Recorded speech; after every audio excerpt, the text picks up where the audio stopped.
मंदिर से मिलने वाला प्रसाद, चुनरी, फूल माला और तुलसी पत्र जैसी वस्तुएं मात्र एक सामान्य चीज नहीं होती, बल्कि इनमें भगवान की ऊर्जा और आशीर्वाद समाहित होता है। कई बार हमें यह सवाल आता है कि मंदिर से जो प्रसाद या वस्तुएं मिलती हैं, उनका क्या करना चाहिए।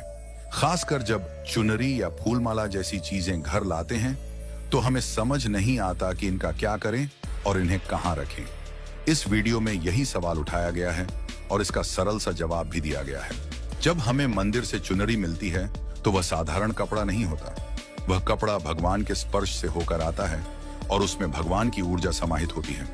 चुनरी को हमें हमेशा श्रद्धा और सम्मान से रखना चाहिए।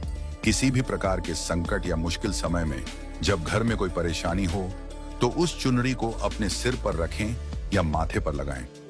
यह एक विशेष ऊर्जा से भरपूर होती है और यह संकट के समय में शांति और समाधान का मार्ग खोलने में मदद करती है। भगवान का ध्यान करते हुए उस चुनरी का स्पर्श हमें ईश्वर की कृपा का एहसास कराता है।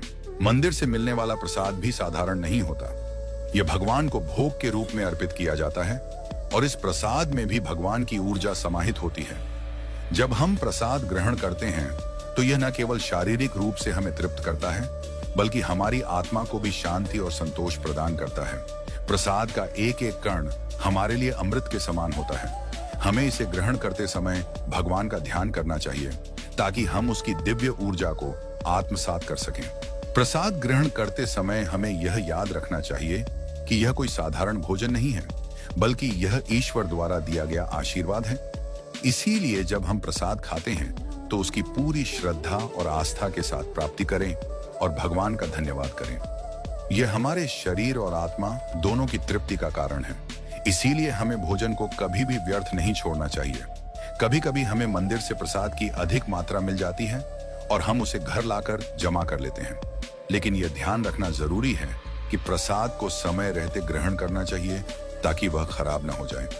अगर हम प्रसाद को समय पर नहीं खाते तो वह व्यर्थ हो जाता है और फिर अक्सर हम उसे या तो कूड़े में डाल देते हैं या गाय को दे देते हैं।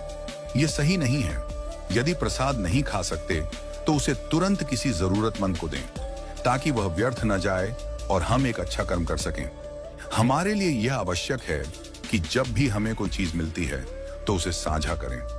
यह नियम खासकर प्रसाद और भोजन के लिए बहुत महत्वपूर्ण है। अगर हम प्रसाद का थोड़ा हिस्सा भी दूसरों के साथ साझा करें तो हम भगवान के आशीर्वाद को और भी बढ़ा सकते हैं। मंदिर में कई लोग ऐसे होते हैं जिन्हें प्रसाद नहीं मिल पाता क्योंकि वे मंदिर तक नहीं पहुंच पाते। इसलिए हमें प्रसाद को ऐसे लोगों के बीच वितरित करना चाहिए ताकि वे भी भगवान की कृपा से